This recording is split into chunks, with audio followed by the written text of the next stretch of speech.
A brand new tropical storm just hit the map. Tropical Storm Erin formed just hours ago earlier today, but it's on track to become the first major hurricane of the 2025 Atlantic season in a matter of days. In this video, I'm breaking down the latest forecast track, how strong Erin is expected to get, and exactly who needs to be on alert for potential impacts. But first, if you're new here, feel free to hit that like button and subscribe for more tropical weather updates. So here's a live look at Tropical Storm Erin.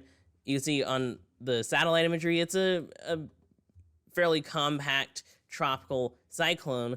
And right now, maximum sustained winds are at 45 miles an hour. Minimum central pressure is 1,004 millibars. And it's moving west as of the latest advisory. Tonight, it's expected to strengthen it up to 50 miles an hour, continuing to go west. And then tomorrow, winds could be up to 60 miles an hour. And then tomorrow night, Tuesday night, we could see winds up to 65 miles an hour. It's still just a tropical storm, but conditions are getting more favorable the further west it goes. By the time we get into Wednesday afternoon, maximum sustained winds are going to be up to 70 miles an hour. According to the latest forecast from the National Hurricane Center, it's expected to become a hurricane by Wednesday night. This is when it really takes off. Starting on Wednesday night, it could enter rapid intensification. Maximum sustained winds are up to 80 miles an hour at this point, and it's starting to shift to the west-northwest. Once it gets past 45 degrees west longitude, that's when it really takes off. By Thursday, we have winds up to 90 miles an hour. Then it gets even more intense going into Friday night into Saturday. That's when it really takes off. Going into the weekend, we have winds up to 110 miles an hour on Friday. Then Saturday is when it reaches major hurricane intensity with winds of 115 miles an hour going into Saturday afternoon. We have major Hurricane Erin out there in the Atlantic. And it's still going. It doesn't show what direction it's going, but probably still that west-northwest direction. It's going to start potentially turning, but after this point, we'll have to see where it goes from here. The key messages for Tropical Storm Erin are basically, it's still too early to determine what impacts, if any, Erin may bring to the northern Leeward Islands, Bermuda, or the east coast of the United States. As we approach the climatological peak of the hurricane season, it is an opportune time to ensure your preparedness plans are in place. So the National Hurricane Center is saying, hey, after about Saturday, we don't really know where it's going to go, what potential impacts could be happening, but we're going into the main part of hurricane season. So really, this is a great opportunity to make sure that you are prepared for the hurricane season. The latest track guidance pretty much follows the National Hurricane Center cone, taking it west and then kind of to the west-northwest through the next 5 days or so. Then afterwards, once we get to about 5 to 7 days out, this is when it could make a turn, but that's when the track guidance starts to diverge a little bit. It could head towards Bermuda. That's what a lot of these models are showing, but we don't know. So that's going to be something to watch once we get past that 5 to 7 day time frame. And then we have the intensity guidance. Right now, of course, it's around 45 miles an hour, but it's expected to strengthen pretty steadily. We're going to look into the conditions behind this rapid intensification. It's not super favorable right now, but it will be getting more favorable over time. It's actually expected to become a hurricane within the next 48 hours, according to the track guidance, and then could reach a Category 2 hurricane very quickly after that by the next 60 to 72 hours. And then a major hurricane is expected by a large majority of the forecast guidance.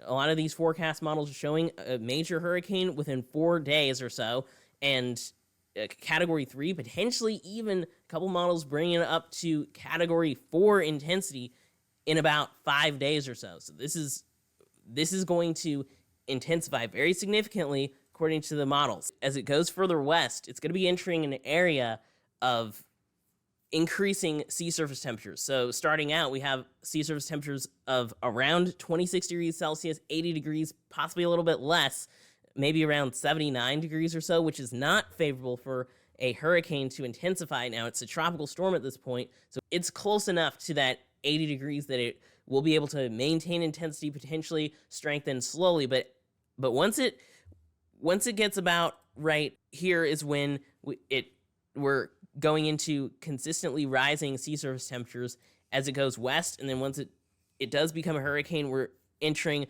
sea surface temperatures in the low 80s going up to the mid 80s, and then by the time it's going into Friday and Saturday, sea surface temperatures are well into the mid 80s. It's not just at the surface. We have a lot of upper ocean heat content that's increasing as well. These graphics are from the University of Wisconsin, kind of showing the upper ocean heat content and sea surface temperatures. And as we can see, we're getting up to about 50 in terms of the upper ocean heat content as it's becoming a hurricane in the next couple days. But then it continues going up, even approaching 100 around this hurricane out as we go towards Friday and Saturday, as it tries to become a major hurricane.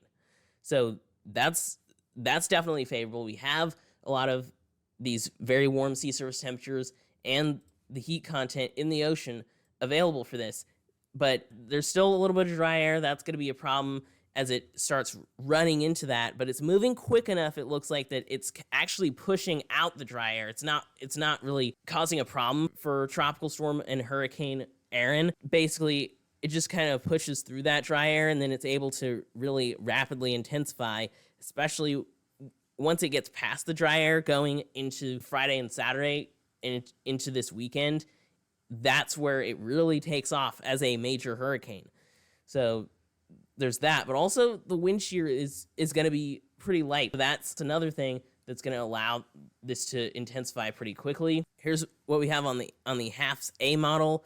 It starts off with winds of around 45 to 50 miles an hour going into tonight, into tomorrow, but then it starts taking off once we get into Wednesday. This is where it becomes a hurricane. It's still, if you notice, it's a very compact tropical system. Then as we go into Thursday and then into Friday, it strengthens very significantly all the way up to a major hurricane. According to the HAFS A model, this could even reach major hurricane intensity in 72 hours, kind of going into Thursday.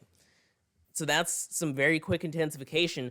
And then notice what happens going into Friday and Saturday. Hurricane Erin actually gets a lot bigger, even though the maximum sustained winds are going to stay about the same.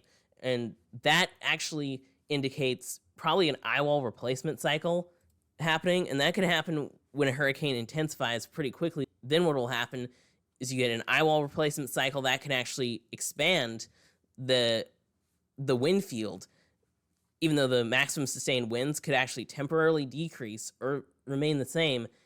But then it has room for further intensification after that completes. And you can see on the simulated satellite imagery from the HAFS A model, you can see a very well-defined eye and an eye wall with this hurricane going into August 14th, so going into really Wednesday night into Thursday, and then notice what happens. Then the structure kind of changes a little bit, but then it starts to get well organized again. Some of this could be because of an eye wall replacement cycle, but also some shear that could be interacting with the storm system that could actually make it a little bit asymmetrical. But then we have all of this kind of frontal system right here, and that's what's going to make the forecast tricky, depending on where this sets up and if we have kind of an upper level trough in place or the ridge to the east of Hurricane Erin actually strengthens, pushing it westward. We'll have to see whether it goes directly north and avoids the east coast of the U.S., or if it gets pulled further west and actually comes a bit closer before it turns. We'll just have to watch and see what happens with those things. There is pretty much very low wind shear over the next couple days with Tropical Storm Erin, and then when it becomes a hurricane. But then notice what happens as we go towards that August 14th to 15th time frame.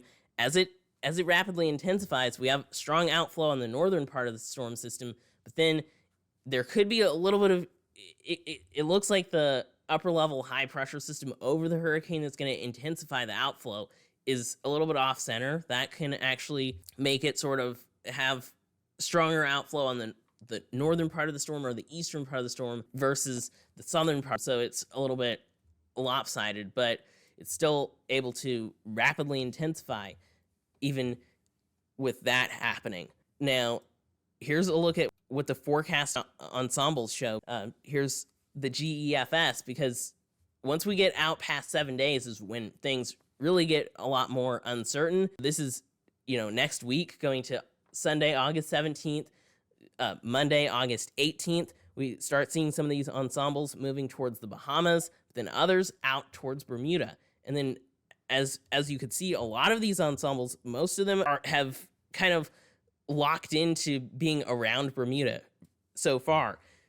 But then we still have a few taking it further west, potentially towards Florida. And so that's going to be a thing.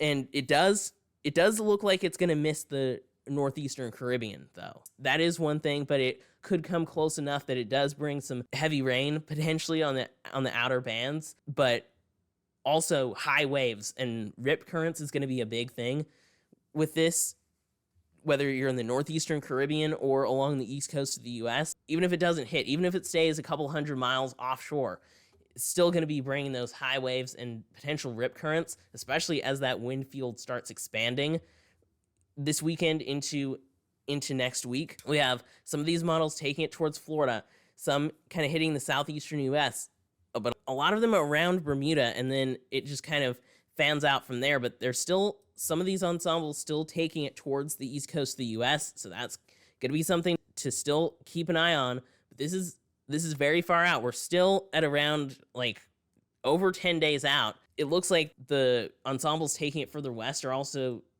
taking it slower, so it actually could hold off until about August 21st before it hits. So that's still about 10 days out. This could hit, or it could actually miss. We'll see. Even if it doesn't hit, it's still going to be bringing high waves and the potential for rip currents. The GFS actually has been pretty consistent on this, showing development kind of around the Sunday, Monday time frame. And here we are with Tropical Storm Erin on Monday. The Euro model has actually been kind of downplaying the storm system. The GFS has been pretty accurate with this. So the GFS is showing going into this weekend, August 16th to August 17th, we're seeing possibly waves up to 10 feet or so. Potentially individual waves could be even higher than this, but this is showing the significant wave height of around 10 feet across the northeastern Caribbean and also Puerto Rico, the Dominican Republic, then also the Bahamas, getting in on some waves up to even closer to 15 feet. And this is with this hurricane, expanding in terms of the wind field, but it's still staying offshore by quite a bit. These waves could even approach 20 feet as this comes closer to the east coast of the US. So this is not making landfall on the coast of North Carolina in this forecast model. But we still have high waves of over 20 feet, even potentially 25 feet happening off the coast. So this is going to be a significant issue, even if it stays offshore by quite a bit. And then at the center of the storm, the waves could be over 50 feet. Also, Bermuda is going to have to watch this because some of the models are making Erin make a landfall in Bermuda potentially, or get very, very close. Others are keeping it a bit further west. We'll have to see what happens. But then this could also affect the Northeast and Atlantic Canada with those high waves as it starts turning out into the Atlantic, so it doesn't actually even hit Atlantic Canada either. So this is really a forecast showing that, hey, you're going to see high waves even if this doesn't hit any land area.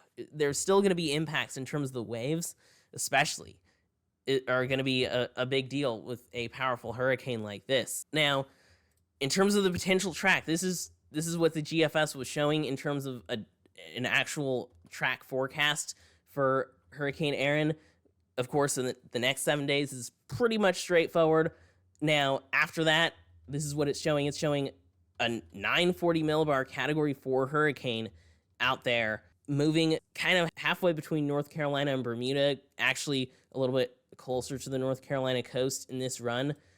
It's going to keep shifting back and forth, so make sure to stay tuned for further updates to this.